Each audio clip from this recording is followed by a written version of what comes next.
Stand up.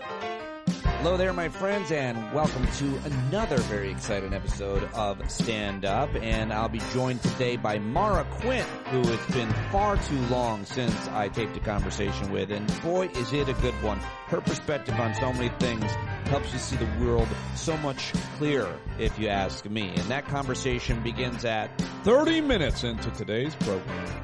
Thank you to longtime listener Zach Lewis, who told me my volume was a little low on yesterday's show. I looked over at my fader, and in fact, I had turned it down when there was some noise in my place here. So I have fixed it. I am sorry for those of you that had to raise your volume. Yet another less annoying, but still annoying technical issue here on the podcast. But hey, it is a mom and pop shop, and I cannot do it without you. It's a real local feeling, this community that we've created, and I'm very excited to be out supporting one of our community members who we love, who's a talented artist and musician. Matty Carlson is on tour. He's on the road, the Shedio on the Road tour. Go to whatamimaking.substack.com. You can subscribe and support to Matt and all of his work there, but I'll be seeing him perform live on his tour in Kingston, New York at another listener's home. The great Therese, aka Taffy, is hosting. Cindy came all the way from Chicago. I think the Sandman's going to be there, and I don't know, maybe you'll make the journey to Kingston, New York if you're listening on Wednesday, the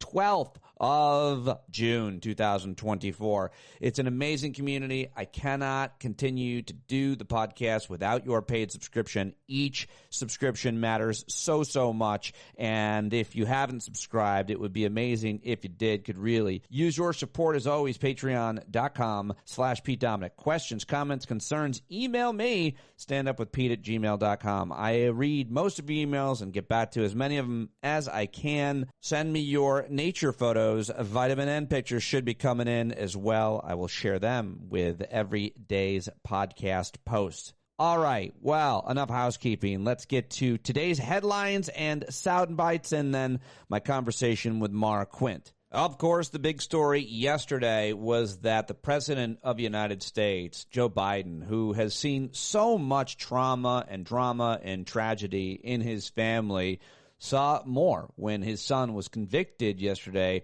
by a jury of his peers, and really his peers, he's from Delaware, where his dad was senator for so long, on 3 felonies, and they're about lying on a federal firearms application in 2018. He could face up to 25 years in prison, but first-time offenders typically receive no jail time, which would be good, because I think this prosecution and investigation was politically motivated, and most people don't get brought up on these charges, unless, of course, you think there should be laws against people who are using drugs and buying guns, which would, well, also be good. But lots of different takeaways. I think the most important one, and we'll get to some of them, are that Hunter Biden, glad he's not running for president, as opposed to Donald Trump, who's convicted of 34 counts and, of course, indicted in several other federal cases. But the conviction brought an end to an extraordinary 7-day trial that made public of Hunter Biden's reckless behavior. The case reached that point after Biden's plea deal with the government, which would have resulted in no prison time. That imploded last year. The verdict, the New York Times writes, is likely to weigh heavily personally and politically on President Biden as he continues a bruising re-election campaign. The president has said he will not pardon his son, adding today that he will, quote, respect the judicial process as Hunter considers an appeal.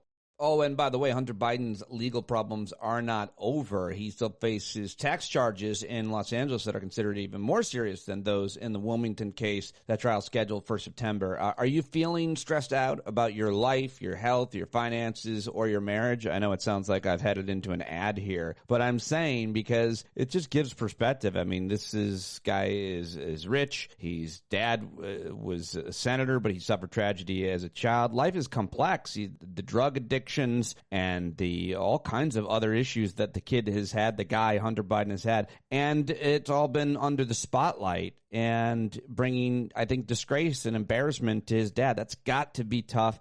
I kind of am drawing some strength and inspiration from this fortunate son who has had a lot of unfortunate things happen in his life, and just thinking about my own. So I don't know if that's a ridiculous way of looking at it, but I will say man, this whole thing really, it does suck to be Hunter Biden, I think, is guess what I'm trying to say. It must be tough for Joe Biden to see his last remaining son having to deal with all of this. I do wish them all well, and anybody who has had drug addiction in their family, in their life, which is, well, pretty much everybody, if not yourself, or this kind of drama in your family, it's real and it's raw and it's messy, and we can all relate to it, I think. So that's how I'm looking at it. And I'll have some sound for you on it coming up, some more analysis of it. But let's move on in the headlines, and we go to the Middle East, where a day after the UN Security Council endorsed a U.S.-backed ceasefire plan for Gaza, both Israel and Hamas emphasized that they were open to the plan, but neither agreed to formally embrace the proposal. An Israeli official said the proposal, quote, enables Israel to achieve its war goals, including destroying Hamas's capabilities and freeing all the hostages in Gaza, but stopped short of saying whether Prime Minister Benjamin Netanyahu would sign on. And a senior Hamas official said the group had, quote, dealt positively with the proposal. So that's all I've got for you on the Middle East today in headlines. Now let's go to Ukraine, where the United States apparently is planning to send yet another Patriot system to Ukraine. President Biden approved of the deployment of another Patriot missile system to Ukraine, an effort to bolster Ukrainian air defenses in their fight against Russia. According to senior officials yesterday, senior U.S. officials, it could arrive at the front lines in the next few days. The system is considered one of the U.S.'s best air defense systems and also one of the scarcest weapon systems in the American arsenal. It is also by far the most expensive single weapon system that the U.S. has supplied to Ukraine at a total cost of $1.1 billion. And weapons making is also job making in this weird, awful, troubled country of ours. Anyway, let's move on to North Dakota. Age is on the ballot in North Dakota. For months, the presidential election has drawn closer. A debate over the age of American politicians has swirled as their point at which candidates should be deemed too old to run. Should it matter at all? Well, yesterday, North Dakota voters weighed in, the state considering a ballot measure that would amend the state constitution to bar candidates from running for Congress if they would turn 81 or older by the end of the year before their term ends. There were other primary elections yesterday, but I thought that was one that New York Times was writing about that was interesting to mention. All right, what else do I got here for you in the headlines? Page flipping sound effect. That was really a page flipping. All right, let's go to Florida. A federal judge struck down the state's ban on transgender care for minors, saying it was unconstitutional. That's a very interesting development. In France, the head of the mainstream Conservative Party called for an alliance with the far right in upcoming elections. A shocking break with the party's line. A very important story to follow there in Europe. In America, in religion, Southern Baptists are planning to vote on whether to tighten restrictions on women in pastoral leadership and whether to condemn the use of in vitro fertilization. So Southern Baptists, I've got to figure out where they fall in with Christian nationalism. I've been listening and reading, as always, a lot about that. In the economy, federal officials expected to leave interest rates unchanged at their meeting this week. Let's go to Mississippi, where after deputies were sentenced for torturing two black men, federal prosecutors might sue the county sheriff's department for civil rights violations. An interesting story there. How about we go to Colombia, the state of, and the jury in South Florida found Chiquita Brands liable for killings committed by a paramilitary group that was on the banana producer's payroll. Sounds like confessions of an economic hitman stories. Wow. Remember John Perkins? I wonder what that guy's up to. In China, the U.S. has now banned imports from 3 Chinese companies, citing their links to forced labor. Another interesting story to follow. Interesting to mention that the disgraced former President Donald Trump's nephew has written a book called All in the Family, The Trumps and How We Got This Way. That looks pretty funny and important. Here's this terrifying statistic. The number of partisan-backed outlets designed to look like impartial news outlets has officially surpassed the number of real local daily newspapers in the U.S., according to a new analysis. Many of these sites, those sites are targeted in swing states, which makes it even more disconcerting. A clear sign they're designed to obviously influence politics, and this is coming from a new report by NewsGuard, a misinformation tracking company. I think I've got to talk to somebody at that organization about that story because the alarm bells are ringing in my head on that one. And here is a good news story. How about that? Passed back in 2021, a law in Washington state had banned single-use polystyrene food and drink containers.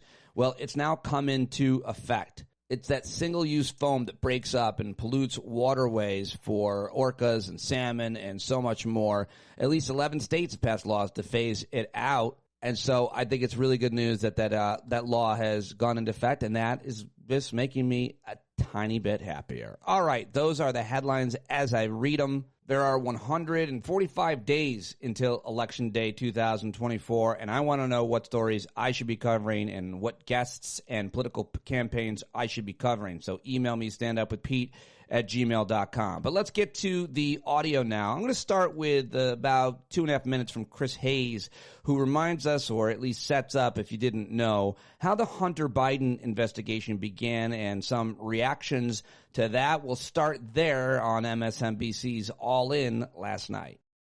Meanwhile, Democrats are not just making statements of faith in America's legal institutions. They have taken real actions to preserve those institutions and their independence. No better example of this is the prosecution of one Hunter Biden. Remember how this all started? Okay.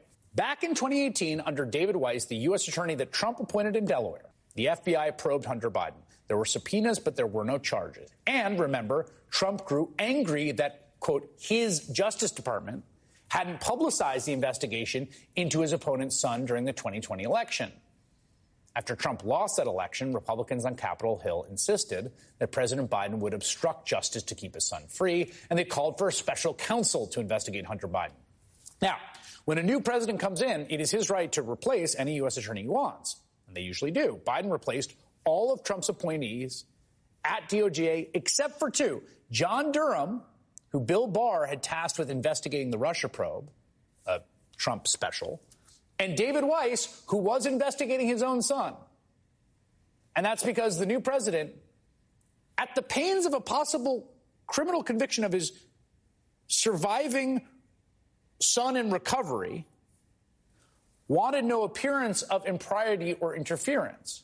And in fact, Biden's Attorney General Merrick Garland went a step further, and he appointed Weiss as a special counsel to make sure his work on the Hunter Biden case was truly independent. That was a move that Republicans then opposed. The Republicans in the House Judiciary Committee writing on social media, David Weiss can't be trusted. This is just a new way to whitewash the Biden family's corruption.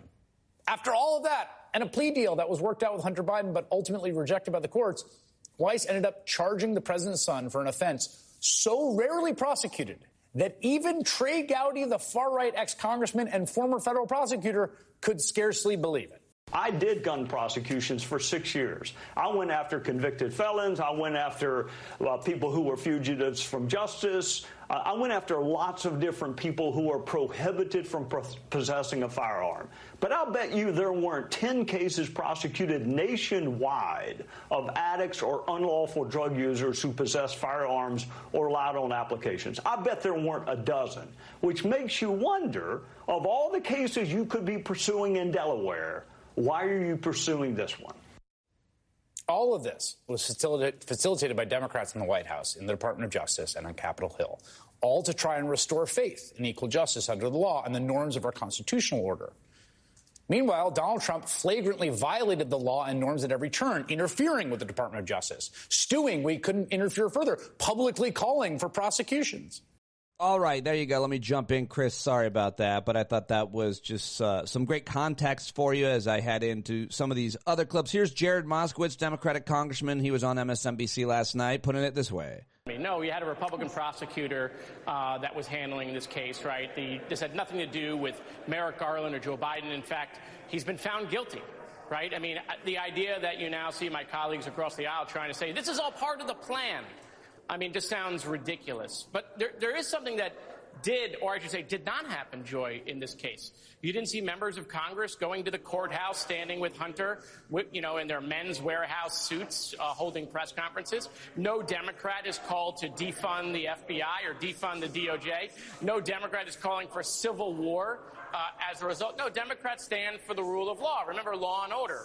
And we've been saying that Trump's not above the law, Hunter Biden's not above the law, no one is above the law. And it is amazing to see the stark contrast between how Democrats handled today and how Republicans handled this whole thing over the last couple of weeks.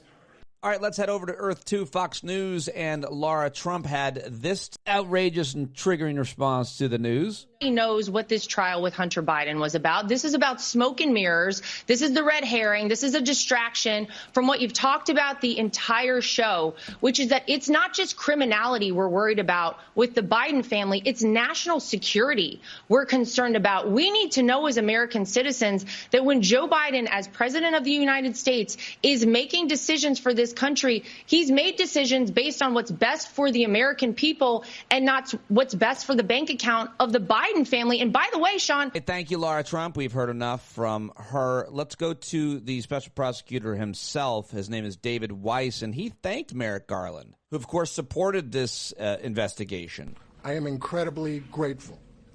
Finally, I want to thank Attorney General Garland for providing the support necessary to fulfill our mission, ensuring that we have the independence to appropriately pursue our investigations and prosecutions. All right. Well, that's what I've got for you on. Well, there's one more. Here's James McGovern yesterday at a hearing. I thought this was interesting.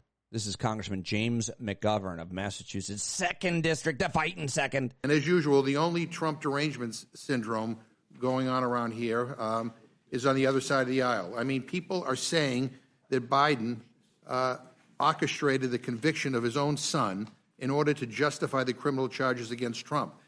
That is how you think when you are in a cult. So here's the bottom line. Republicans just can't wrap their heads around the idea that their presidential candidate, your presumptive nominee, is a convicted felon. That is not the result of a sham process or some vast conspiracy by the Biden administration. That is the result of the truth. And these attacks on our justice system have to come to a stop. They are dangerous. They are irresponsible. They are nothing but false conspiracy theories being pushed to try and excuse the actions of the former president, and they are made even more absurd by the outcome of the trial this morning in Delaware.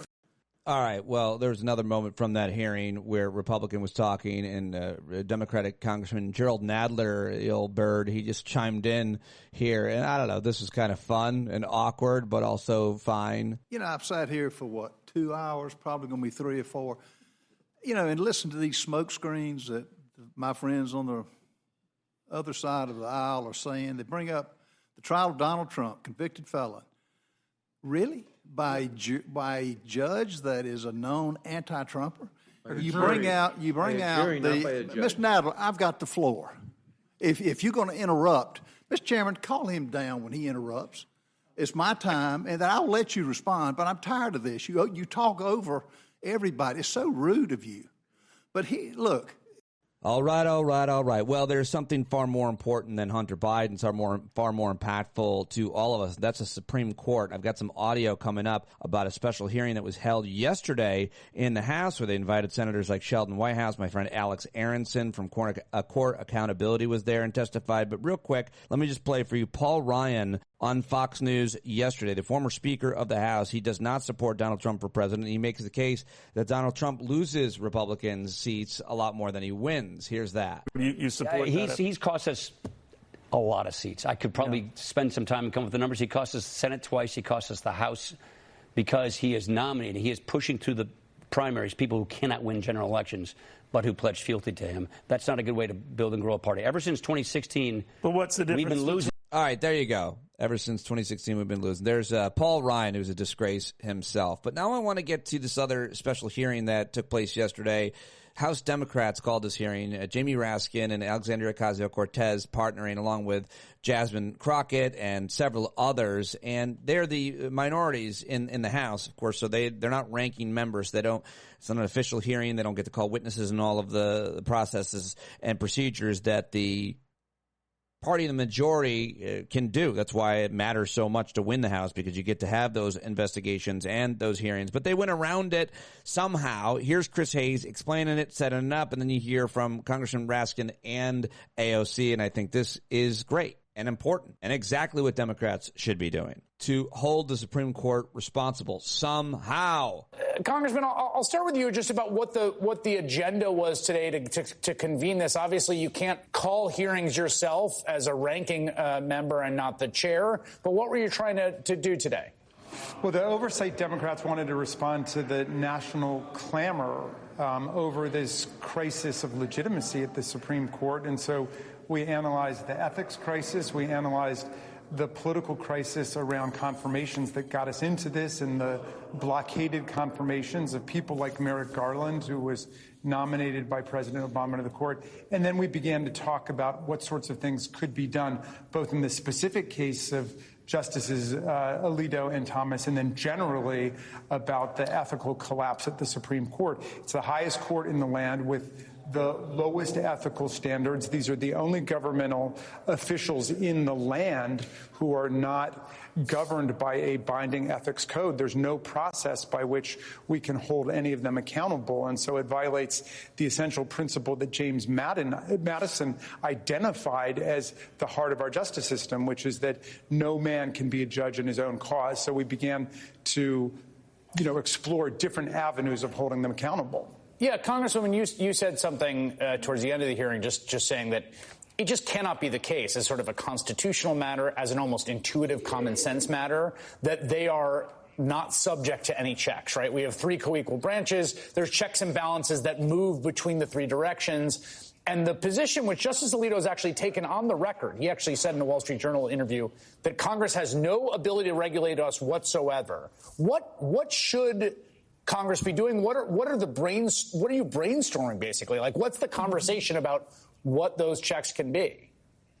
Yeah, well, I mean, of course, Justice Alito's position is laughable in this idea that he can be and that the court should be accountable to nobody, and that the only person that they should be accountable to are themselves. This kind of Scout's promise sort of set up for how we should be having ethics standards for the highest and most consequential court in the land. It is completely unacceptable. And not only is it unacceptable, but to have any one of our co-equal branches be completely unaccountable to the others is paving the path to authoritarianism, tyranny, the abuse of power in the United States, and it is structurally completely unsustainable. And so it is not a question of if Congress has jurisdiction and power over the Supreme Court. It is what power are we going to exercise in order to rein in a fundamentally unaccountable and rogue court. And one of the beautiful things about today's roundtable is that we were able to also call in one of our Senate colleagues, Senator Whitehouse, who has been pursuing extensive investigations into the dark money network that has been exerting influence over the court. And we raised and discussed a varying degree of measures, from term limits to an actual binding ethics standard. And also Congressman Raskin and myself will be introducing forthcoming legislation to even have the Supreme Court be subject to the same $50 gift rule that he and I are subject to as everyone else is as members of Congress. All right, now let's go to the hearing itself. Here was Jasmine Crockett talking to Senator Sheldon Whitehouse, who has called for reform and consequences and ethics investigations more than perhaps any other senator. Of course, he is the vice chairman at the Judiciary Committee, I think. What is the recourse on the Supreme Court? Is there a recourse on the Supreme Court when a justice decides that they are not going to recuse themselves from what seems to be a very obvious conflict? At the moment, there is not. Okay. So I agree that there may be some sort of a two-tier justice system that is playing out in our country. But it seems like the two-tier justice system is inuring to the benefit of the highest court in the land, from what I can ascertain. And as my colleague has already laid out, Ms. Stansbury, the people want to know what we're going to do. And as one of the co-chairs for the Court Reform Task Force, there's 3 specific bills that we're pushing forward with that we really want to hopefully see brought to fruition. Obviously, we're not doing this in a full committee hearing because the people that are running the madhouse right now are not here for it. But we are, because we believe in law and order and overall rule of law. And so when we talk about things such as expanding the court, is there a history in this country of expanding the Supreme Court? There is. It has been done by Congress. It has been done by Congress. at least 7 different times. And the last time was in 1869. Now, I know that this isn't necessarily your area of expertise, but would you agree with me that this country has grown just a little bit since 1869? The population has considerably increased, yes. Okay. So we can agree on that. It may make sense to do that. All right, good stuff from that hearing from Jasmine Crockett, AOC, Jamie Raskin, and there's a lot more to that, but I'm glad that we are pushing the ball up the hill, up the mountain. It's like Sisyphus on the Supreme Court situation, but we got to do something, and I'm happy to see at least that happening. All right, yesterday, while his son was being convicted on charges of buying a gun while being on drugs, President Biden, his dad, heralded the steps his administration taken to strengthen the country's gun laws and enhance the penalties for those who violate them. An awkward political moment, according to CNN's reporting, for a man whose son had just been convicted hours earlier on federal gun charges. So here he was speaking at Everytown for Gun Safety under a banner that read Gun Sense University in large block letters. President doesn't reference his son's convictions during his speech, but he did say this. After a school shooting in Iowa that killed a student and a teacher, my predecessor was asked about it. You remember what he said? He said, have to get over it. Hell no, we don't have to get over it. We got to stop it. We got to stop it and stop it now. Yeah, fired up. President Biden yesterday at the Everytown Gun Conference, and he also had this to say. My predecessor told the NRA convention recently he's proud that, quote, I did nothing on guns when I was president. And by doing nothing, he made the situation considerably worse. That's why Everytown, why this summit, why all of you here today are so damn important. We need you. We need you to overcome the unrelenting opposition of the gun lobby, gun manufacturers, so many politicians when they oppose common sense gun legislation. Well, he was wrapping up, and a woman yelled out and interrupted him. There were protesters there yesterday, which he handled, I think, well. I don't usually play that audio, no matter who's doing it, here on the show. But this sounded like it was going to be a protester, but it was just a woman yelling out in support of the president at the end of his speech, and I think this moment went viral for good reasons. I hope you can hear it. She said, Mr. President, you are making a change, and I love you so much, something like that. Look at all the mothers' organizations across the country. Mr. President, you are making a change too. I love you so much and love you.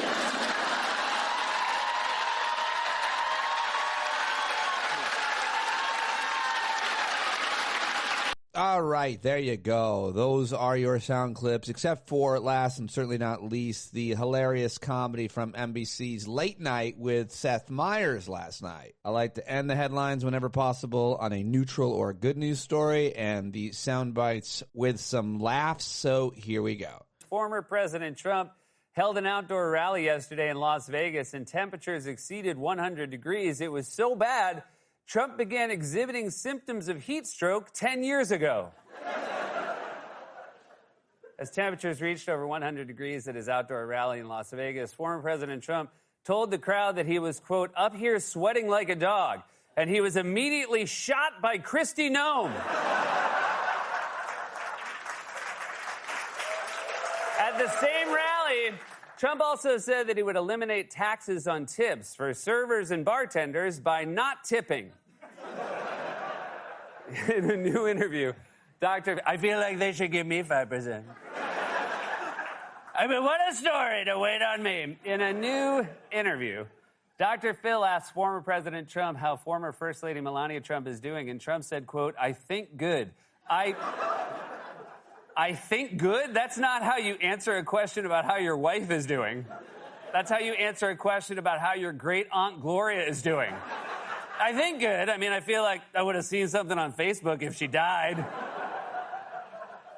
In a newly released financial disclosure, Supreme Court Justice Ketanji Brown Jackson said that she received concert tickets from Beyonce worth $3,700, which still only got her top-level obstructed view. French President Emmanuel Macron hosted a state dinner on Saturday for President Biden, which featured a 4-course meal with champagne and an 18-year-old Bordeaux. That was a good year, said Matt Gaetz.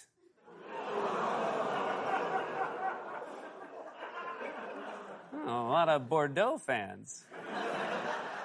Waffle House announced recently it will increase pay for its servers so they can finally afford rent and self-defense classes. And finally, the U.S. Coast Guard has announced it has seized nearly 5,000 pounds of cocaine from a Florida port, a huge relief for all the nearby boats carrying 10,000 pounds. And that was a monologue, everybody. All right, there you go, Seth Meyers last night, and that is your news and headlines. We are 30 minutes in. It's time to get to my guest. How about it? She is just simply one of the best people to talk to. She is fascinating, hilarious, so good at improv in a conversation. One of my all-time favorite podcast guests. It's been way too long since we talked on the show. We're always talking periodically off the show and checking in with each other. She's a good friend of mine, and I like to think I am to her, and we've gone through and seen a lot together, and I'm always happy to have a conversation with her on the podcast. We went around, we talked about parenting, we talked about politics, we talked about the Middle East, we talked about Pride Month, and I just love her perspective. I love the way that she talks about life and reality of it all, and her fairness and her morality. What can I say? Follow her on Blue Sky, on TikTok, and on Twitter, where she's posting less and less, but she's great over on TikTok, really funny. Check her out there, as well as Blue Sky, which she mentions, and of course support the organization that she works with as their campaign chair, Americans for Tax Fairness, americansfortaxfairness.org. Here she is, ladies and gentlemen. Been way too long. It's Maura Quint. More than a few people said, I miss Maura. She's my favorite. Shout out to Rosalind. Here you are, Maura. Say hi to Rosalind. She demanded you. Hi, Rosalind. Thank you so much, because if it weren't for you, Pete would just keep me locked up in the cellar where he always has me. But I really appreciate that because of you, I've been allowed to come up the stairs and see sunlight again. God, I missed it. I left you that specifically the deal was, if you get me a barrel of wine and a block of cheese, I'll stay. I did that. I fulfilled that request. Are you out? I was out in like day 2. Day 1, I want to talk about it. Been down there again? It's been months since we've talked, Pete. Look at your schedule better, buddy. Shoot, I am so sorry. There's been so much going on, Maura. That's what they all say. They just force feed you brie and go, oh, I'm so busy, blah, blah, blah. I'm and really you don't notice for a minute, but I'm really happy to see you. I'm sorry. I'm very happy that you agreed to still talk to me, even though you've been out in the cold. How have you been? You haven't been paying attention to the news very much, and I wonder if it has any relation to the fact that you're not on Twitter much anymore. Your last tweet was sometime in May. I really miss you there. It's still a place, and I wonder if those two things were connected, or if you've just really punched out a little bit more for other reasons. Look, when I say I'm not paying attention to the news, what I really mean is, yeah, I'm not staring at Twitter all day. I'm like subscribed to, I don't even know how many newsletters. So I open my email inbox and it's just a whole big rush of everything that's happened. I work in politics, so I'm dealing with that all day.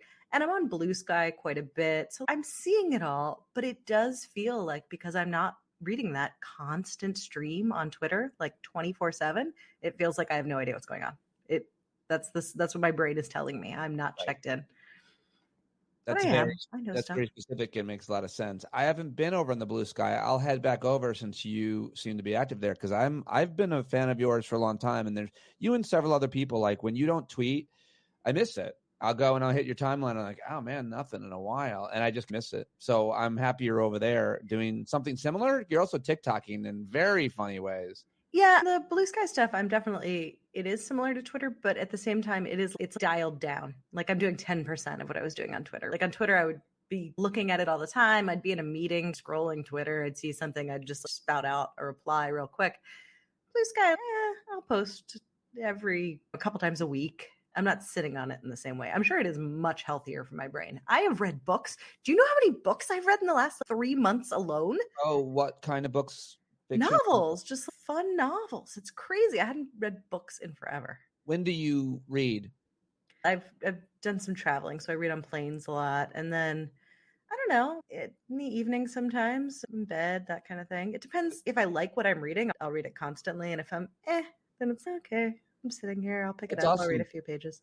That's awesome to hear that you are doing that, and you're saying that did you find time, or was that a conscious choice? It was a choice. It was definitely a choice. But I do feel like my brain is healing a little bit, because I don't think I could read books for a little while there, because I was so like Twitter addled. So now I'm, okay. The muscles, they still exist. It's nice. Yeah, it's such an interesting thing what it has all done to our brains in so many ways. I think for me, the thing is I got to constantly post my content to survive, which I'm not complaining about. Post to survive. Yeah, totally. You have to. I find at this point, we're through the looking glass of people complaining about having to use social media. And the truth is, a lot of us couldn't be able to do even what we are doing in the traditional media. I was going to buy a billboard. Like, we can joke about the types of advertisements and platforms and have a TV studio. You should buy a billboard. You should totally buy a billboard. Anyway, go on. I wonder how many new listeners I'd get. They're if I not that expensive. I've Really? posted billboard. Yeah, it's not bad. I think listeners should take up a collection and target the best possible place to find listeners, and then put up a billboard of just my skull. You're like, what's underneath your skin sort of skull? Are we talking? Just my big face. Be like, listen, stand up, everybody. Or whatever catchy thing I'd say. Mm-hmm. So the point is what it does to our brains, and I think whether it's adults or kids, it affects everybody in different ways. And maybe it doesn't affect kids at all. Actually, I've conducted my own study of my kids not being in school, and it's fine for them to play video games 24/7. It's healthy and it's fine. It's fine, Pete. It's such an easy thing for the parent to just go ahead. It's so hard to get them off it, and you're working full time, and it is. We have to tell ourselves it's a little bit okay. It's okay for a couple days. I was talking to a woman recently, and her kids are 5 and 7, so I guess she can get away with this for a little while longer. But they only have an old Nintendo. They're playing like Madden 05, and that's what they think. That's all they get right now, which I think is pretty fun. That's amazing. I love that. I really tried to limit my kids, and it just expands ever outward. Where are they at right now? Video games or not? They have phones? My soon-to-be 13-year-old. Technically, they share that phone, but my soon-to-be 13-year-old has a phone, but it has all the like parental locks on it. Like, he can't just like download games and stuff, but he's still on it somehow all the time. And they've got like their iPads or whatever. And I mean, they will. They're pretty good. Like, they'll... when I tell them they have to go outside, they have a trampoline, they have friends, they have a neighborhood, they've got like an idyllic existence. They're super duper lucky. But if left unchecked, especially my youngest, my like 10-year-old, I think if I left a box of crackers near him, I could leave for probably 3 days before he noticed. He'd be fine. It's like having a cat. I think the best decision that we made, because we could afford to, was sending the girls to camp 2 weeks first, and then eventually like a month. I used to be against that. All my Jewish friends, I would be like, why would you have kids and then just send them away all summer? Don't you want to hang out with your kids? And then when the girls were, 10 and 12, maybe a little older, they started going to camp and they couldn't have their phones. Mm-hmm. And it taught them it was just such a different experience. And most people can't do that. If their kids have phones, they can't send them away to camp but if you can, to me, that was the only reprieve. And they really noticed it. They talked about how much happier they generally were. They admitted it. Thoughts? Camps are amazing. They are so expensive. So there are some day camps around here that I can send my kids to because I live in central Pennsylvania and there are affordable day camps. But like my brother, who's got a son about the same age as my kids, like texted me and he's, hey, I was thinking like next summer, do you want to send all the kids together to a camp? I was like, that means such a different thing for you than for me. Like, and we are in the same sort of economic stratosphere, but my middle class-ish existence is in central Pennsylvania. His is in DC. So I can't afford to I can't afford to send my kids to an overnight camp for any period of time. Whereas he's going, oh, an overnight camp. That's cheaper than any of the like DC area camps that I'd send him to here. I send him to the Poconos. That's like a big discount for me. Whereas I'm like, I don't have time to take on a fourth job to be able to send my kids to camp. But it sounds amazing. I wanted to go to camp so badly as a kid. Sleepaway camp. You didn't go? No, my parents always were like, yeah, we can't afford that. But I read so much as a kid, and there are so many books that are about sleepaway camp. And I was like, oh, this is amazing. I wanna did a do week. this. I just did a week at sleepaway camp for lacrosse. It was very central to the sport, and it Uh-huh. wasn't No? it wasn't anything like sleepaway camp at all. You just lacrossed all day. Yeah, like triple, and it was really hot. It was like hard work, and you had to focus. I was like 12, just thinking about how many calories I better take into the dining hall because I'm gonna have to go back out in the sun, work out, and not faint. It was hard work. I liked it, but I don't think of lacrosse as like the sport that parents are like really obsessively making sure their kids are gonna do well for Big Sky. Like, that wasn't the primary. This was just I know, but why are they working you into the ground for lacrosse? What are you getting out of that? They were definitely recruiting people, not me, To play where? at their colleges. Yeah. Oh, there's like a whole. What do I know? Lacrosse is basically, it's a made up word to me. If you said, "Oh, that's the little alligator on the shirt," I'd be like, "Yeah, that's what I know of it." Like it's not a thing. I grew up in central New York, and lacrosse, of course, invented by Native Americans, really important to the cultural heritage. So that's, you say it's and then stolen away by white people and who never looked back. The richest of the white people. Super rich white boys. Yeah, that sounds right. Over So the sport. The heart of America right there. Okay. That's so fine. It is a misnomer. I always feel a little bit like, I don't know why I need to explain this, but I did grow up in like a rednecky town, and the town next to us was much wealthier. But like a lot of the towns where I grew up outside Syracuse were rough and tumble, if you will, farming type, hunter fisher types, and lacrosse became a popular sport even in that small pocket because of it being in central New York. Nobody cares. Bottom line is, I'm a rich white person. Moving on. Yeah. Apparently, or was. So I want to ask you, given that you haven't been paying quite as much attention to politics, you still work on policy, on tax issues, and you just got the job numbers out last Friday. And I just wanted to get your general take on how you see the economy. You've been watching economics like I have for years, through Bush, through Obama, through Trump and the pandemic and Biden. The way that people feel is different than the way things are by all the different economic indicators. We could talk about who gets credit and who doesn't, but you and I can complain plenty about money. We both work really hard. And so freelancer, in my case, how do you think the economy is doing in the context of our lives and what we've seen and covered over the last, 10, 20 years? Because it seems like things are pretty good. It's so hard to say. I think there are a lot of factors contributing to this feeling that the economy is bad, and it's a totally legitimate and fair feeling. And I would never ever tell someone, "No, you're wrong. You're not struggling. It's not so." No, people are legitimately struggling. The question is why and how? Because yeah, there are lots of jobs, but there are so many jobs that used to be middle class jobs that are gone, that are diminishing every single day, and a lot of them are very vocal jobs as well. If you look at, for instance, media, or you look at academia, these are two places that have a tendency to have a lot of platform. And they are places where you used to be able to assume that if you met someone who was a journalist or you met someone who was a college professor, they're leading a pretty okay life, right? That was this sort of idea that they were getting paid at least enough to live a middle class existence. And those are areas where you're completely draining the job pool. They're tanking.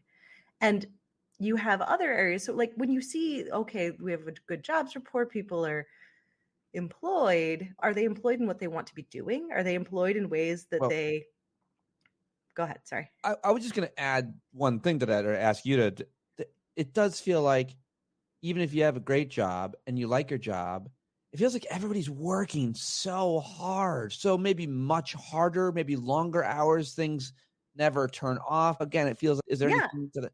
I think people are working a ton. Are people working more than they used to? I don't know, but I do know that we have more awareness to what we should be doing. We certainly have a lot more very earned resentment towards our work. We do not feel as though like, all right, I put in this effort and then they're going to take care of me. We know that's not the case anymore. That's not a thing. You're not going to be taken care of by a company that's got you, and you're going to put in all this effort for them and you're all going to better together. Like, we all know that's not happening. We know that our time is being purchased, and it's being purchased unfairly in many cases. And all of our jobs are hanging by a thread all the time, because all of these institutions could just collapse. You could have McKinsey firm come in and say, oh, you should just let everybody go, like at any moment with no warning. So there's a lot of anxiety around our jobs, even when we have jobs. Right. There's very little opportunities for advancement anymore. You don't have that same sort of hope where you're walking in the door going, okay, well, I'm making this and maybe it's okay, but if I put in the work, then I'll get a promotion and I'll get a raise. That is it is a tape deck, right? Like it's an outdated thing that we go, oh, I remember when that used to happen, but now it's just cute. And when you hear about it, you go, oh, wow, you still have a tape deck? That's amazing. But no one expects it. You don't expect to get a promotion or a raise at a job. There's a lot of like fear and anger and resentment swirling. So even if you have a job, it's probably not in an industry you want to do. You could be let go at any time. You're looking around you all the time for something else that feels more secure, that you're going to enjoy more, that you're going to get more satisfaction, and you're not seeing it. Like it's not there in the market. It's not as though you're going, oh, no problem. They lay me off. I'm going to jump to these 5 places. That's not there. So I think there's a lot of pressure on all of us. So even if we're going, okay, yeah, I'm holding on today, there is this constant feeling of, I don't know that I will be tomorrow. I don't have any faith. So when you talk about the economy, it's not just, hey, were you able to purchase something to feed yourself today? Right. It's not you're doing such a good job to explain how it feels. And I think you really are capturing a lot of how I feel. I'm sure how a lot of people who listen feel because they talk to me about it. I'm sure there are people listening that don't agree with all of that or even some of it because they're really in a secure job that they like or something. But for the most part, I think so much of what you just said just resonated. And furthermore, just with our generation, people around our age, 40 and up, and probably everybody younger, the concerns about trying to afford college for your kids, retirement for yourself, a car, even though they're coming down a little bit more. And now they say all these, I follow all these different real estate like bloggers, and I talk to them sometimes here about the real estate market. I've read headlines like, it'll never be a good time to buy a house ever again in your lifetime. And we can talk about reasons why. But given college, retirement, the cars, healthcare, and whether or not you can buy and afford a house, like it's just everything seems harder and rigged. And I'll argue it's just all the blame of capitalism and private equity, but oh no, it absolutely is. Housing of every single thing being bought up by every industry. Absolutely. I think housing is a really important place to look, and you see so much of private equity purchasing out homes, purchasing out places for people to live. When you don't feel you have a secure place to live or that there's going to be an opportunity for you to get that, that is almost everything. Like it's right up there with food in terms of, do I feel the economy is good because do I feel safe in the economy? If I do not feel that I have a place that I can afford to live, or I'm going to have the opportunity to be able to afford where I want to live, and where I want to live does not mean, oh, everyone should have a high rise in Manhattan. It's not that.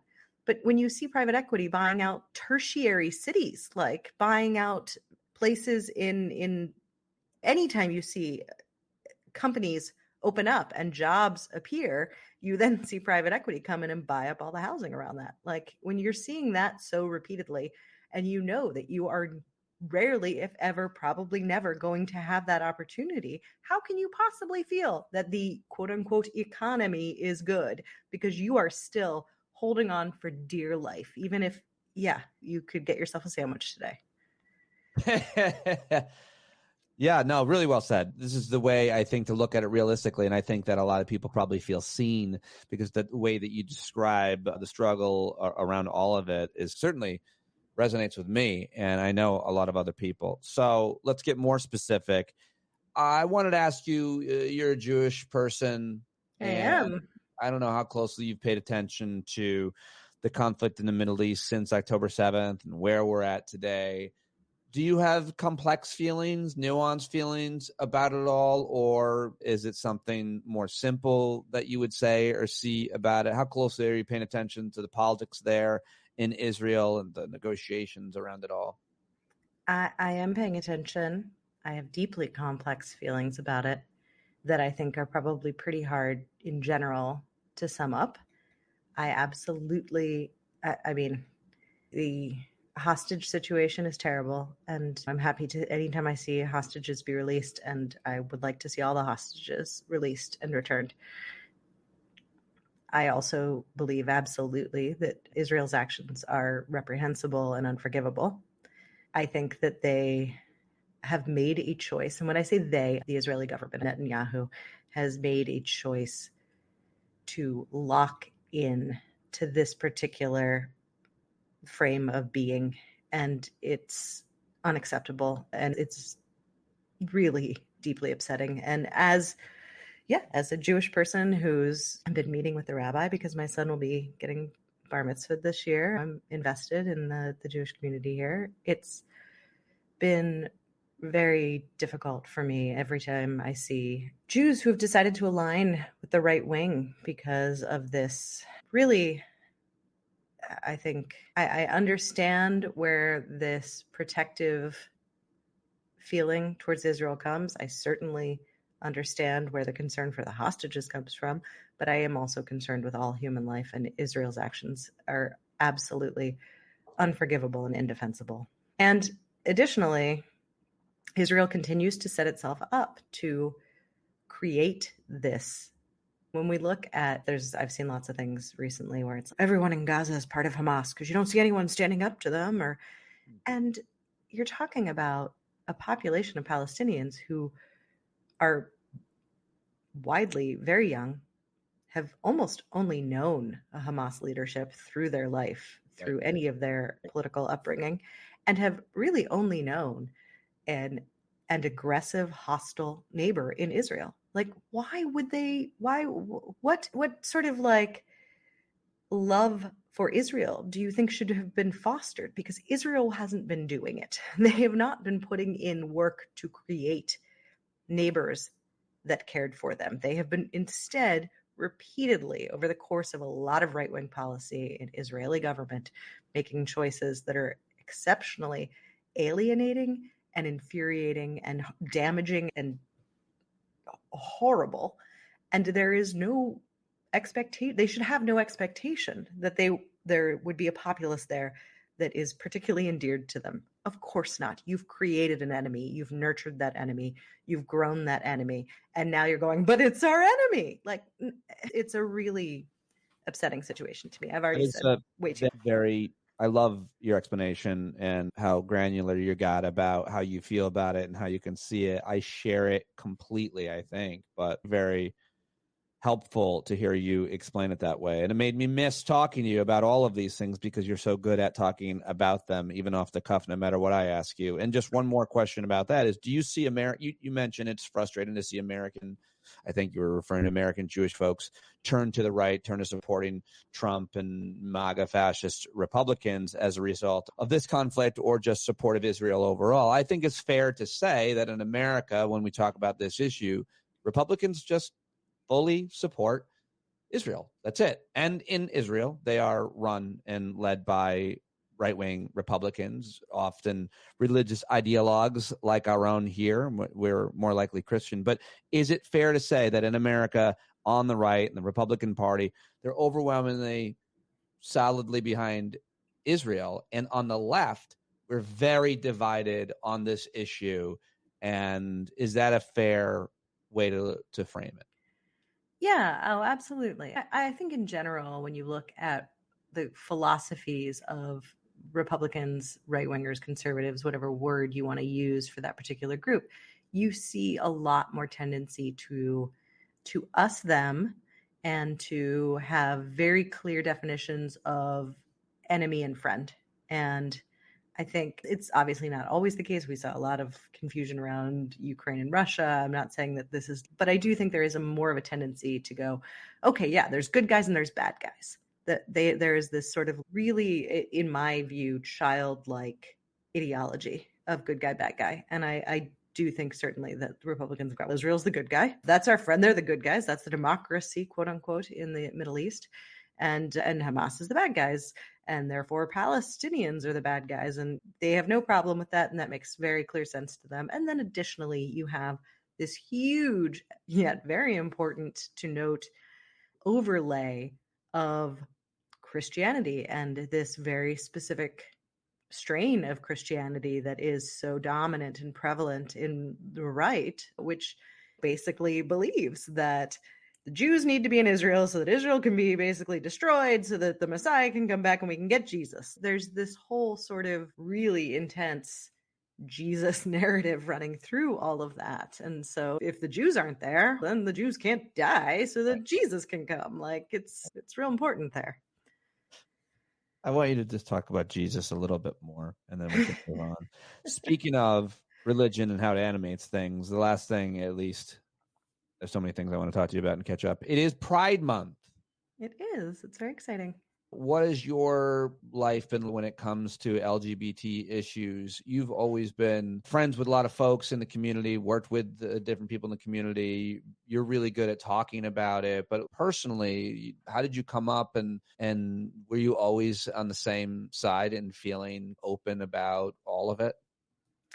I have always been regrettably intensely straight, unfortunately. But it's never occurred to me not to I'm old. So I grew up in like the 80s and stuff, in the 80s and 90s. And everyone still was using all of the like slurs they weren't even tied to sexuality, or sometimes they were, but like often they weren't. It was just another way to say you suck or you're stupid or whatever. So that was part of the world. But I don't know, that stuff it was never something that seeped in that I had to rid from myself or fight back. Like that always was just like, that's ridiculous. Who cares? Who cares what anyone's sexuality is? Or it always seems strange to me to even bother thinking about any of that stuff. I always felt that way. You didn't go through any kind of evolution around it. Yeah. I really didn't. And I grew up in a place where, certainly it was not super progressive here, but I didn't encounter the hate because I never presented as anything other than a straight cis woman. So I wouldn't have seen it if it was here. I'm certainly not saying it wasn't here.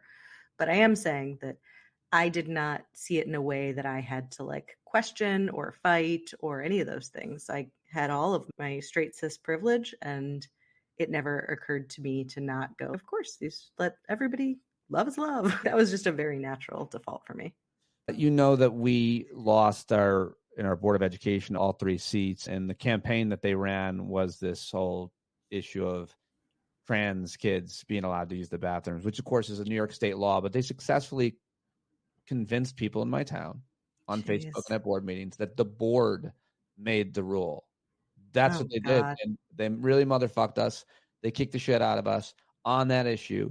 One of the problems is when it comes to people, we don't talk about this enough, at least I don't, that there's an acceptance of kind of lesbians, less so maybe gay men, which is hilarious to talk about. But that's interesting. I actually don't go. All right, keep going, but go on. You disagree? I think that you're right wing, and there's a lot of men who are like not nearly as upset with women being with women because the whole issue is about how as long as it's performative for men. They do not care.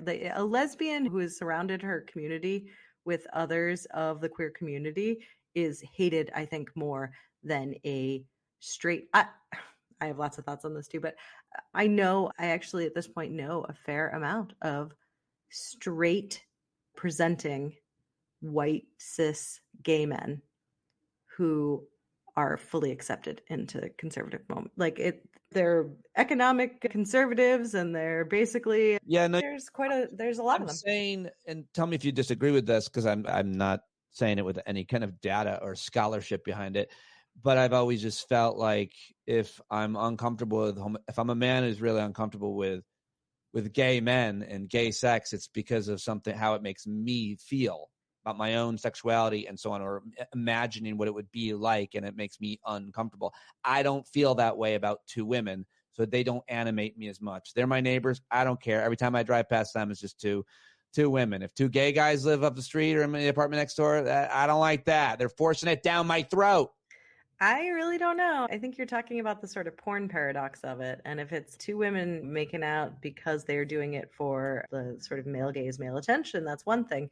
But if you have just actual lesbians who are married and living next door to you, I don't know that they are going to be more accepted by a conservative who has a lot. not to get gay hung up hatred. on it, I want to know what everybody else thinks. We'll talk about it at the Hangout, and we'll invite, make sure there's a lot of gay people there, gay people. But the issue of, I'm trying to split a hair here is the LG and the T. The trans issue is so divisive, including with liberal Democrats, and I won't talk about their opinions or why, but a lot of people of color. And I'm not going to touch that. I'll let other people talk about that and discuss it in much smarter ways. But it really divided our kind of coalition to a certain extent. People weren't outspokenly against it who were progressives. They just didn't show up, Maura. And we're talking about very few kids and a problem that doesn't really exist, the bathroom issue in this case. We're not talking about sports or surgery or, well, to some extent they were talking about parental rights and so on. But what do you think about how animating that issue continues to be, even though there's so very few people who identify as that, but yet it is killing us when it comes to politics. We can't get other things done, important things, because we're losing on that. I think one of the really, the things that the right has really successfully seized upon is that the trans community is so small. And the smaller the community, the more you can make them into some sort of bogeyman that you want. And you can put anything you want upon them and appeal to people's inherent sense of fear.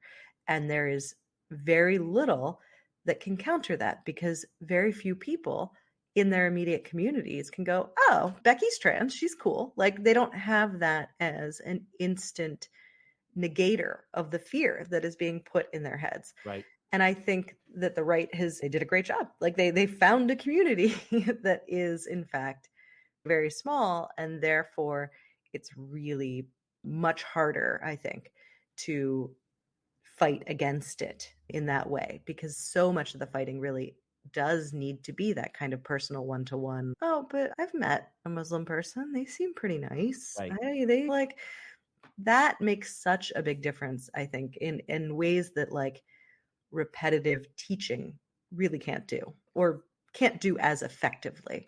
And I think the right is really good at that. And honestly, you think as a result, I'm being serious, have more trans people on to expose, to introduce them and normalize them for people who don't know folks like that? Because I've had several on, and I think that's important, but like, to help solve the problem that you're talking about, it would seem just always just have conversations, welcoming them into your world. Sure, elevating trans voices is important. Here's the the thing I will say though, and hear me out. It doesn't matter. It matters very much. It deeply matters. It's super important. From a political perspective, it doesn't matter. The moment trans people are widely accepted and no longer seen as that fear, they'll just move to the next group. I don't know what the next group's. No, you're absolutely. It's like, we've seen that in our life. Who was it? Dino Badala or Waj Ali talks about it. Sharia. They moved Sharia and the gay issue, and obviously the trans issue. You're absolutely right. They're always going to have something. And it's just so hard because you don't know what it's going to be. And it's very difficult just to react to. And we failed. We tried to correct the record. We tried to humanize. We did everything we could, and we got the shit kicked out of us. Well, I understand that you're saying you failed because you literally lost a seat. Like, I get that as a clear demarcation of failure that one would want to take. No, but I'm saying that for a reason, because it's not a failure. That any of that work that you did is not done in a vacuum and now it's gone. That's not the case at all. That was important to do. It is seeding the ground. It is creating it. A handful of people have different feelings now than they did before you did all of this. And those handful of people are going to reach other handfuls of people. This is how this stuff grows. And it's in every movement. Every progressive movement from the fucking start of time fail until it can succeed. But you have to have all those failures. You absolutely have to. You cannot get sand overnight from the rock. It has to be worn down. And I never want anyone to think that the work they did, it was pointless. It was a failure. We shouldn't have even. No, it mattered. It was important. It just didn't get the result you wanted yet. That's all. You feel that way about your work? I have to. Yeah. I was just setting you up because that was the most inspiring and helpful thing to say. And I was sure you can be like, oh, no.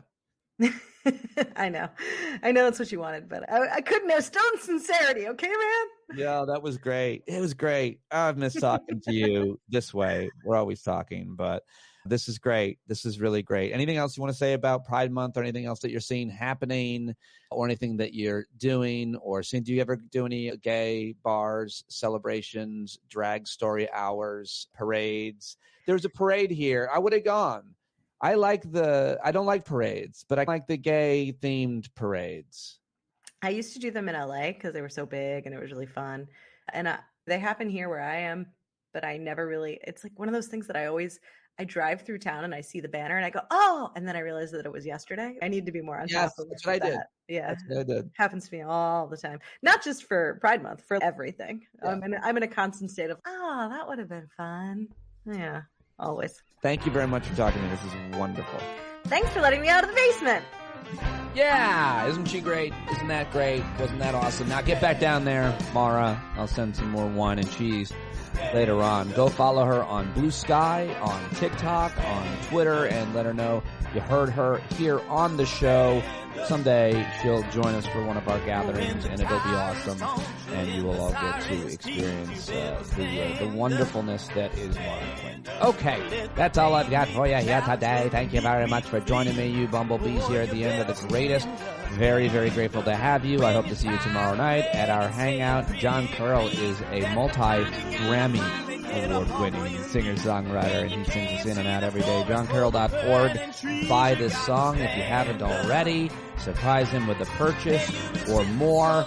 He is the best. Take it away. You gotta stand up, stand up. I think you're driving wheels with leaking grease. Boy, you better stand up, stand up. Well, there's a whole lot more of us who know what's right. They'll keep right on ignoring us if we keep sitting tight. You got to open up the window to let in some light. You gotta stand up. That's right. We got to rise up. You got to stand up. You got to stare the devil straight in the eye. We got to let him know it's his turn to go. See it clear when all you hear is a lie. So get up off of your butt, get down off of your fence. Even if it ain't a very friendly audience, well, they'll begin to listen when you start making sense. And you stand up, stand up. No need to point your rifle to defend your town. Just stand up, stand up. You know they can't deny you what you're laying down. Boy, you better stand up, stand up. Show your face of every color, yellow, black, red, and brown. She's the place where every lost child will finally be found. There's only one thing to do before we stand our ground, and that's stand up, stand up. Well, the founding fathers saw a land for all. They had to stand up, they had to stand up. They had a keen imagination for a crystal ball, drawing all the plans of a stand up. But all they had to go on was the time they were in, with other causes for laws, and since they weren't even sin, they knew that change was gonna come before the change could begin. They had to stand up. All right, they had to stand up. We got to stand up. We got to look the devil square in the eye. We gotta let him know it's his time to go, and make it clear when all we hear is a lie. Why you lying awake wondering where the money all went? It'll be the cost of freedom that'll go unspent. You can see him flee the scene of that experiment if you stand up. Alright, we got to speak up, we got to reach up, and raise your voice in every way you know how. Don't be toes up, you got to show up. Ain't no better time to do it but now. No need to pledge allegiance to no wanton tribe. Rise up, show obedience to the voice inside, and listen well and it'll tell you not to run and hide. It says stand up.